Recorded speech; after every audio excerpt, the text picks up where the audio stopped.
I am Mr. Ted. I am the supervisor at Monterey Ridge ESS, and this training is for high school aides who will be transitioning to program aides. I want to share something with you really quick here before we get started with the PowerPoint. Um, you should have a pen and a piece of paper handy so that you can jot down any notes. Also, there's a takeaway sheet that goes with this. But there's my email. If any questions pop up, you can obviously ask your supervisor or lead, but you're more than welcome to email me as well. That's tmendenhall@powayusd.com. And as you can clearly see, that is not a picture of me below. That is Fernando Tatis Jr. He plays for my favorite team, the San Diego Padres. And he and I actually have a lot in common. For instance, we both like the Padres. So with that, let's go ahead and get started. I'm going to share with you the PowerPoint. This PowerPoint is available to your supervisors and leads on the Google Docs drive. So if there's anything that you'd like to review from that, obviously you can pause the video and do so at any time. Otherwise, just take notes and be ready to write down any questions that you have, and then just notate anything that is there for the takeaway sheet. So your expectations, take notes. If you're watching this in a group, there'll be opportunities for you to pause and have discussions. If you're watching this individually, just be attentive. Make sure you don't have any distractions around you. So general expectations, we start off with breaks and lunches, be on time for work. This is super important because if you're late, that could set back everybody else's breaks and lunches. So always take your breaks and lunches at the assigned time. Make sure you ask your supervisor and lead for details on how that's handled on your site. Breaks and lunches start when you leave the building. And if you don't return on time, as I mentioned, it messes up everyone else's break. If you decline a break, you do not get to add it to a timesheet. So if you work 5 hours or more, you get a 30-minute lunch and a 15-minute break. And then I believe you get 2 15-minute breaks starting at 7 hours. Those 15-minute breaks are paid. So if you choose not to take it, it's not additional time on your timesheet. You just worked through it. Also, there may be times where you just work through it, say on a field trip, and it's just understood that you weren't able to take your break because of needs on the field trip. Dress code, ESS t-shirt and name badge, pretty simple. Make sure that you're dressing professionally and appropriately and ready to be active. Because you're going to be out on the playground. If you're on a field trip, you're going to be moving around a lot. At this recording, we don't know exactly what field trips are going to look like at this point, if we're going to be able to go in public, but we'll be talking more about that in a moment. There are possibilities that your site could be going to a pool. In that case, for females, a one-piece suit with board shorts or tankini with board shorts, or you can wear a two-piece suit with a rash guard and board shorts. For males, very simple, swim trunks, no chubbies. Had to look up what chubbies were, I'll have to admit. Didn't know that before I started presenting this PowerPoint. Okay, moving on to cell phones. There will be site-specific rules regarding cell phones. Some sites will ask you to just put it away in your cubby and then you pick it up when you leave. Other sites will allow you to have your cell phone on you at all times. So it's important in those cases that you know exactly what is expected of you if you do have your cell phone with you, because there is a responsibility that goes along with that. For instance, if you don't have a watch, it's okay for you to glance at your cell phone to check the time, see if it's almost time to line up, those kinds of things. Also, during an emergency, if the group is separated, you may be able to use your cell phone then to indicate to your staff your lead or your supervisor that you and everybody in your group is okay. For instance, on a lockdown, maybe we're not using walkies because we're trying to stay quiet and sheltering in place. You would have your cell phone on silent, able to potentially communicate with the lead or soup. Same with fire and earthquake. If you don't have a walkie with you, but you're with a group, that may be the only way for us to verify that you're okay and that you are in a safe place. Obviously not appropriate making and receiving calls without permission ahead of time, checking and sending text messages, checking and updating social media, and taking pictures or videos of the kids, never ever. We'll talk more about that in a minute. But just remember, this will be emphasized throughout the presentation, that when you're here, it is all about the kids, and those other things can wait until you're on your own personal time. So regarding social media and pictures of students, there's never an acceptable time for you to take a picture of a child and post it in any form on social media. You should never be using a personal phone, camera, iPad, etc. For pictures of the children. There will be times, whether it's during the summer or potentially for a project, where you need pictures of the kids. And that would be something where you would talk to your supervisor or your lead, let them know what you're doing, what you need the pictures for. And then your site should have an iPad and or an iPhone that they can allow you to borrow to take the pictures, or they will take the pictures themselves and print them out for you. But just make sure that you have permission ahead of time. The other part to that too is that some families, when they sign up, do not want pictures of their children, and that should be indicated somewhere on your class roster. But check with your supervisor or lead to find out who is allowed to have pictures and who is not. Did I mention that I have several things in common with Fernando Tatis Jr., the star shortstop for the San Diego Padres? So we both like the Padres, and we've both been to Petco Park. So that's two things. Okay, moving on to the 18-day rule. This is something that your supervisor is likely keeping track of. However, it is your responsibility to keep track of this. And here's the basic premise. Contracted staff agree not to work over their contracted hours more than 18 days in a row. If you do, it could pose a potential problem, and it could potentially end your contract. So it's really important that you keep track of those. So particularly in the summer, there are opportunities to be working extra hours over your allotted contract.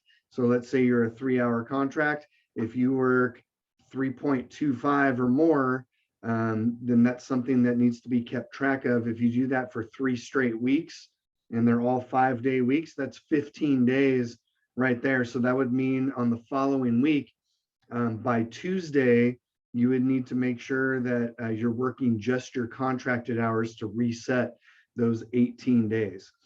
Some other things that can reset those days: if you take a vacation day, or if you're out sick, that will reset the 18 days. Non-kid days, so if it was a holiday such as the 4th of July holiday, where it's a built-in break, so you're not taking vacation for it, it's already built in, the 18 days do not start over for those holidays that are put in there.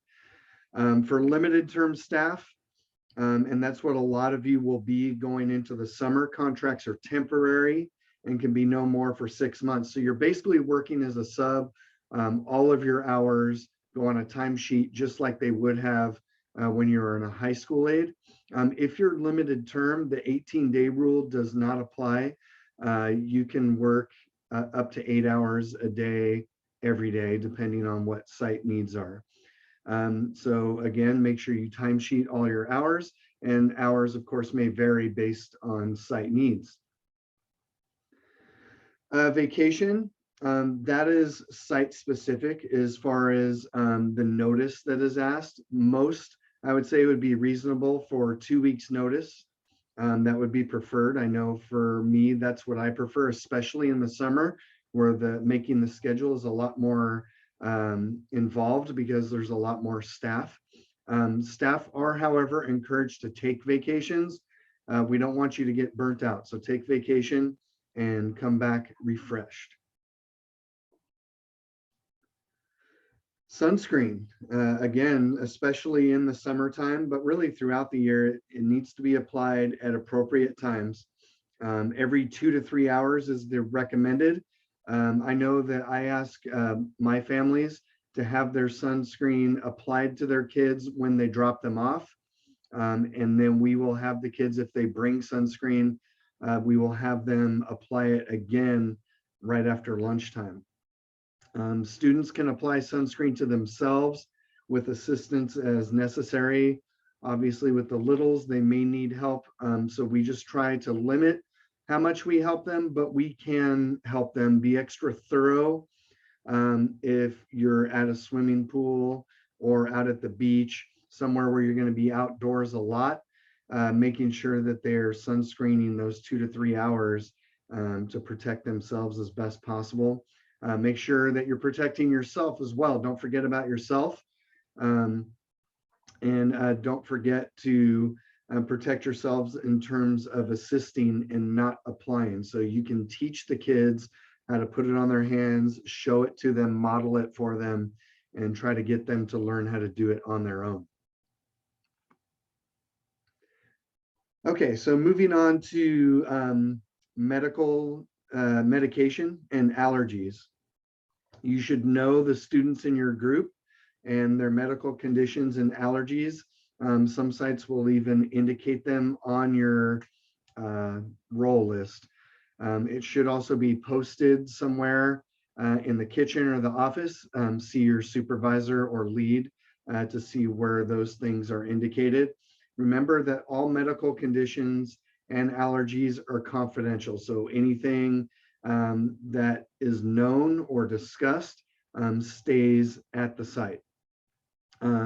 Medications must accompany students on field trips. So usually those will be dispersed amongst the staff so that in their backpack, they have the specific medications for the kids that are in their group. Be aware of the allergies and medications, especially during snack time, lunch, cooking projects, art projects. At lunch, most schools have a peanut allergy table so that anybody that has a severe peanut allergy can be sitting at a table that nobody's even eating anything that has to do with peanuts or nuts at that table, because even airborne molecules from eating a peanut butter sandwich can trigger an allergy with somebody that has a severe peanut allergy. First aid and emergency, know your site's emergency protocols. Remember that summer and fall are fire season, so know what the protocols are for a fire. You should be doing at least one fire drill in the summertime when school is out. Know where you're supposed to meet, know what your kid counts are, and be ready to report that to your supervisor or lead. With regards to the heat, make sure that the children are staying hydrated. Sometimes they'll get so caught up in playing, they'll forget to drink water. Have built-in water breaks. There may be times where your supervisor may need to shorten the outside play times, and use your best judgment. Sometimes the supervisor and lead are busy with things going on inside where you're outside and may not have realized that the temperature has gone up 15 degrees since they were last out there when they first came in the morning, and maybe it's hot and humid. Don't be afraid to notify them of that over the walkie and give them an opportunity to judge that and then make a decision on, okay, yeah, maybe we're going to just go ahead and cut playtime down. All sites must provide you an emergency backpack for field trips. Some basics that should be in that backpack: Band-Aids, gloves, gauze, water, tissues, wipes, instant cold packs. That's a pretty basic thing. Also in there, if you're on a field trip, you'll have the medications, as we mentioned earlier, for the kids that need it. Something that's really important to remember, I mentioned this earlier, it is all about the kids. And that brings us to playground rules and safety. Make sure you and the children are following the site safety rules. So if there's something that we're telling the children not to do, i.e. don't sit on the table, then we also should not be sitting on the table. Or don't climb up the slide, we should not be climbing up the slide. Model the proper behavior for what we're asking them to do. Remember, it's your responsibility to make sure the kids are following safety protocol. Staff should not be on the play equipment. An exception would obviously be if somebody was injured and you needed to get to them. Make sure that you're always spread out on the playground. So you should not be clumped in a group visiting with your coworkers.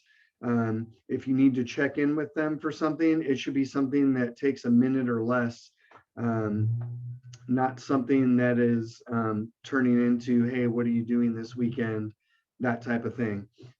Your eyes should always be on the kids. You should be engaged with the kids. Make sure you're encouraging the children to drink water and stay hydrated. And don't just stand in the shade or group together. So that's where it comes in. Make sure you're sunscreening too. Make sure you have comfortable attire and shoes on as well, because you're going to be out in the sun with them, monitoring them, interacting with them. So be ready for that when you're out there with the kids.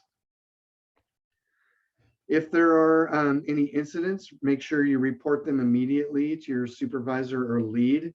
And it is site specific as to whether one of them would write the referral or the medical form, or if you do it. So make sure you check with your supervisor or lead on that. And as I mentioned, make sure you're wearing appropriate shoes and attire to avoid incidents or accidents for yourself. Recommend obviously like tennis shoes, running shoes, things like that. And then always report and document all student incidents to the supervisor or lead. Remember, when these things happen, the notes that we send home is our way to remember to communicate that to the parents. So if Johnny goes home and he has a bruise on his arm, there's a note to back up why that happened, as opposed to there's a bruise on his arm and they didn't hear anything. Parents don't like that. They want to know what's going on, and rightfully so. I'm going to give you my third and final thing that Fernando Tatis Jr. and I have in common. So we've both been to Petco Park. We both like the Padres, and we've both thrown a baseball. But there's one little twist to that. He's right-handed. I throw a baseball with my left hand. So there you go. Some fun facts about me and Fernando Tatis Jr. All right, let's go on. Positive attitude and professionalism. Always be present and engaging with the kids. And I would add on to this that your day goes by so much faster when you make the opportunity to be engaged, to play games with them, to ask them about what's going on in their lives. Just have conversations with them out on the playground, in the classroom. And it also helps when there are issues involving behavior, where you just have a little bit more of a rapport and a little bit more respect. They're more willing to listen to you. So speak with kindness, give them direction in a respectful tone, and also give direction to your high school aides, and follow the lead of your program aides. If you're a limited term in the summer, you basically are a program aide, so you're setting the tone for your group. Be attentive to all your students. Be ready to potentially communicate to parents if there's some confusion about an incident. You may be asked to communicate that directly with the parents, and then be able to also communicate that to the supervisor and lead and potentially the rest of the staff. Remember, anything that is communicated does stay here on site. Have energy and enthusiasm, have a positive attitude, and just remember, anytime that you're out and about, that you represent yourself and PUSD at all times. So when you're on field trips, if you're on a break and you go off site, if you're on lunch and you go off site, before and after work, you're wearing that ESS shirt, you're still representing PUSD. So do so proudly, and just make sure that the words and the actions that come from you are doing so from that point of view. And remember to make connections and memories. When you make those connections, you automatically make memories. The kids will remember you long after they're in ESS. And in fact, some of you may be staff members now because of the interactions that you had when you were in ESS. So as you see in the lower right-hand corner, to the world, you may just be a teacher, but to your students, you're a hero. And that's absolutely true. It's all about the kids. Okay, so if you are wanting to, you can pause this video right now and take a break, and then come back and resume when you are ready. All right, welcome back. Meat and potatoes, all the tools to guarantee success. I want you to pause this real quick. If you're in a group, you can discuss some of these. If you're on your own, just write down some of your favorite attention getters. So an attention getter would be like 1, 2, 3, eyes on me. The kids say back, 1, 2, eyes on you. Okay, so take a moment to write those down and then unpause it. So those attention getters are really good before transitions. You can even use them leading out of a transition. So a transition would be switching from activities and locations, which can sometimes be difficult for children, especially younger children or children with special needs. It can be make them distraught. And so a good way to help with that is giving time cues. For instance, with kindergartners, I usually start at about 15 minutes before it's time to clean up. And then you give them another warning at 10 and 5 and 2 minutes. It just helps them get prepared. You'll even see some of them when it gets down to that 5 and 2 minutes, will start cleaning up because they want to be the first one to be called on to be at the front of the line. And then there are other examples of how that works. Remember, parents, staff, and coworkers only see a snapshot, so don't worry if it's a little chaotic in transitions. That's normal. Just make sure that you do have a plan. If you're lining up on the playground, that they have a spot that they're meeting, that they know that they're supposed to be lined up. Maybe you have them have their quiet signs up so that everyone's ready and attentive to listen to what you have to say. So again, prepare the kids, especially younger children, by giving them a heads up with time cues. Make sure the staff are aware, engaged, and organized during transitions. So you should have basically a timeline of when you're cleaning up on the playground and going on to do a project, or when the project is done and you're transitioning to another room or going to lunch or what have you, so that you can be keeping track of those and giving the kids a heads up. Always make sure that you count the children so that you know how many you're supposed to have. You can count them when they're in line, and then make sure you count them again when you go to the next spot. You can think of ways too to make transitions fun. Ask other program aides for ideas on that. So for planning, each site is going to plan differently. Make sure you incorporate a variety of activities and projects. Doesn't always have to be art. You can ask your supervisor about other options, but it can be outside games. It can be inside games. There's a variety of things that you can do. You can teach kids new card games, board games, and then make sure that you're also using your passions and interests to create projects. So if you're good at drawing, maybe you have a draw along with your kids where you teach them how to draw something really cool. Or if you play an instrument, teach them how to play an instrument. Or if you like singing, teach them a new song that they can sing together. Communicate with your supervisor about planning needs. If it involves needing supplies and things like that, just ask what the parameters are for that. And if you're able to get supplies, make sure you make a specific list. So if you need cotton balls, for instance, make sure it's how many do you need? Do you need jumbo cotton balls? Do you need regular cotton balls? If you need craft sticks, jumbo craft sticks or standard craft sticks? And then if so, how many? Be as specific as possible, because otherwise, I know in my case, if my staff is not specific about it, then I'm just going to look for the cheapest, quickest option.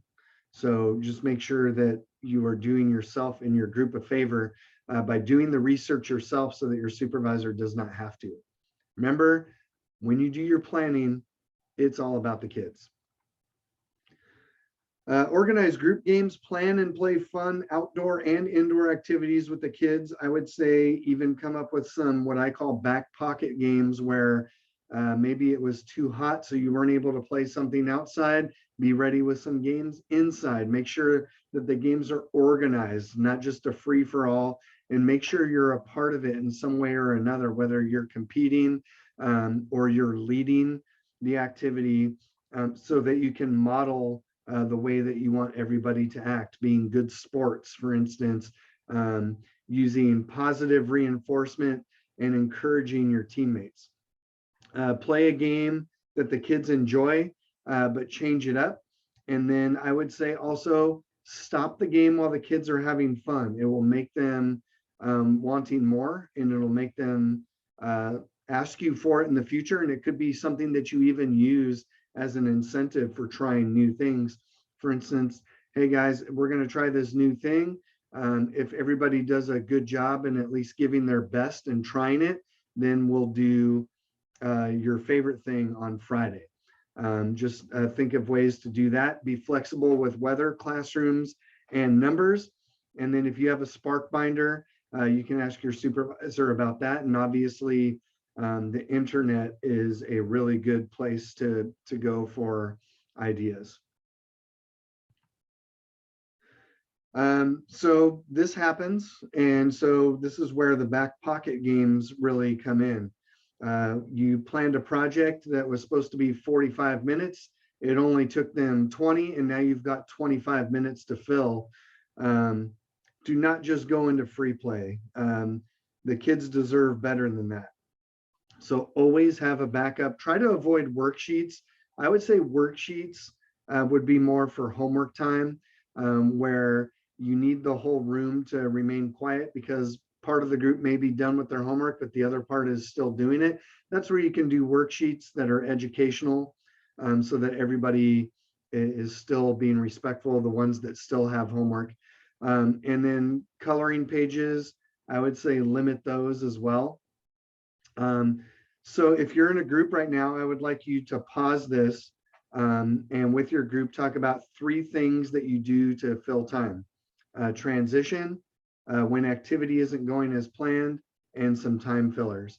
If you're not in a group, you can pause this and still answer those 3 questions and put that on your takeaway sheet.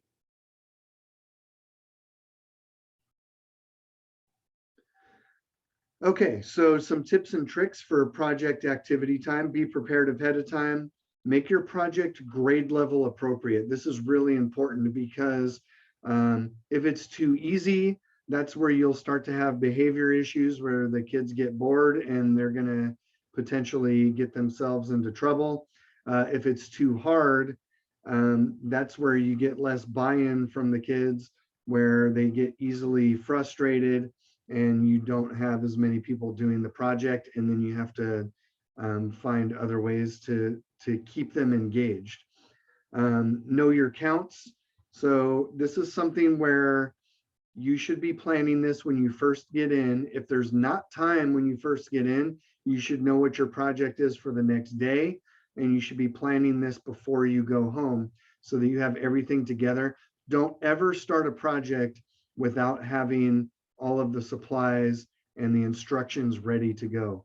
When the kids come and sit down, they should be all sitting facing you, ready to hear what the instructions are. And if you're busy trying to gather everything, that's not a good start, and that's a recipe for potential disaster. Back pocket activities are always a good thing to have, some just time fillers. If you do find that you thought you had everything and you don't, maybe you had to send your high school aide to go get some more things, be ready to fill that time with something so that the kids are still engaged and not potentially getting out of control. Have passion and show enthusiasm. If you do that in your presentation, you're more likely to have the kids do so as well. If you don't, then you're not really giving the kids a reason to have passion for it either. I'm going to skip game time. That was for a previous PowerPoint, and go right into field trips. By the way, one of my favorite field trips is going to Petco Park for the Padre game, crossing my fingers that it happens this summer. So we've talked about knowing your counts. You really, really need to know your counts all the time, but especially on a field trip when you're going off site. Check with your supervisor and lead for how they do it.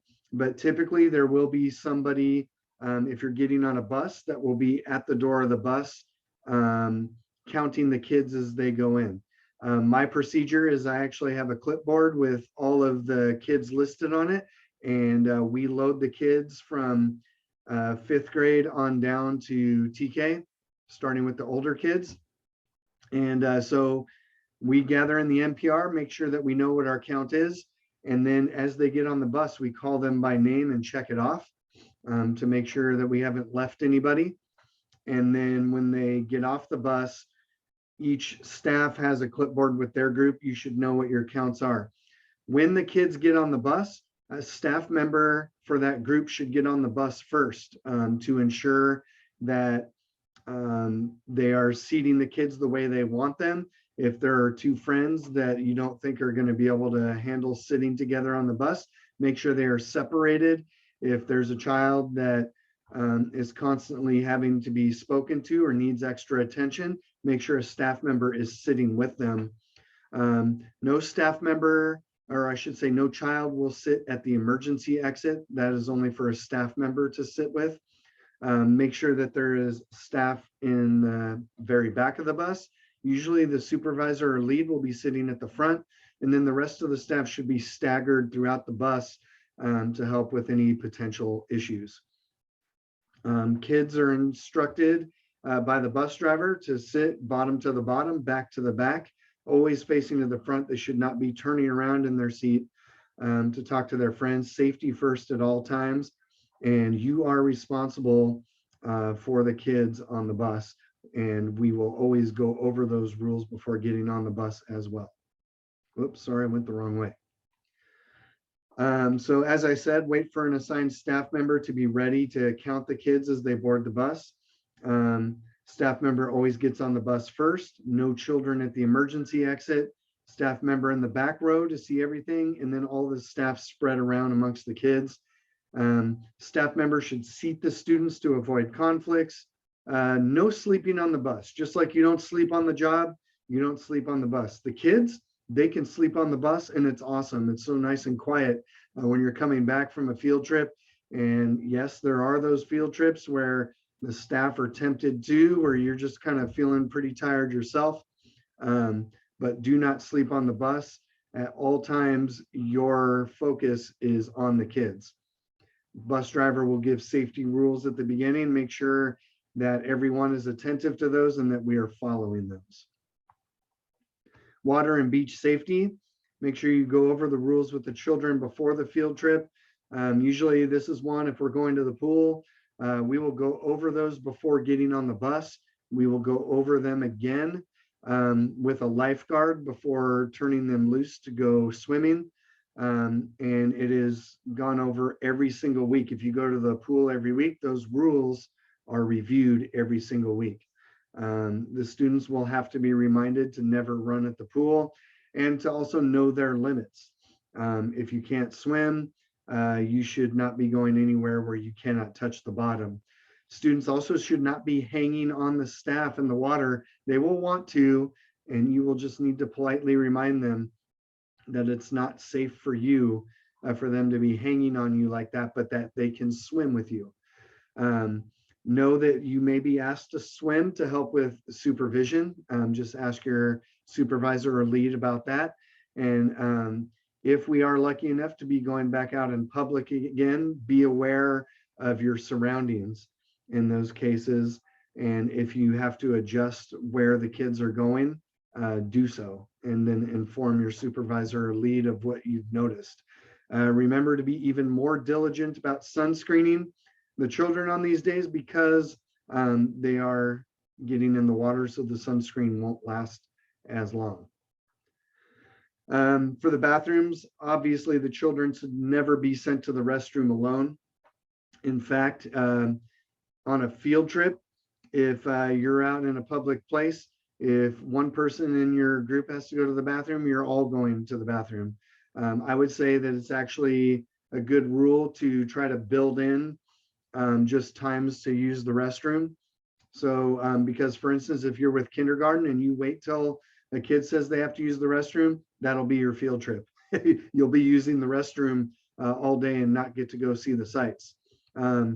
If you're in a public spot, I recommend going in to make sure it's safe. And don't leave until every one of your students out. Have a designated spot if you're waiting outside. Once you've determined that it's safe, that the kids will come back and line up, know your counts before you leave the restroom. Make sure that you have everyone accounted for.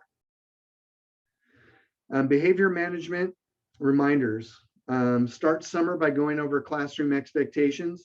It's a good idea to actually, in that first week, come up with a class poster that you all agree on. You can certainly guide that conversation. And then have that poster posted in your classroom so that you can refer back to it, especially if you're trying to get the kids to follow a certain behavior that maybe is on there, but they haven't been doing a super good job of it. This is your reminder that, hey, we came up with this together, and the rules need to be followed. Use as much positive reinforcement as possible verbally.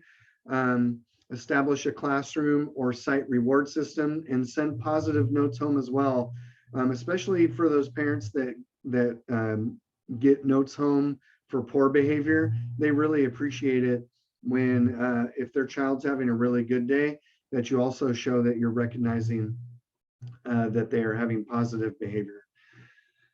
Be consistent and equally enforce the rules. Assign consequences as necessary. I would also say make sure that those consequences fit the behavior, or another way to put it, that the punishment fits the crime.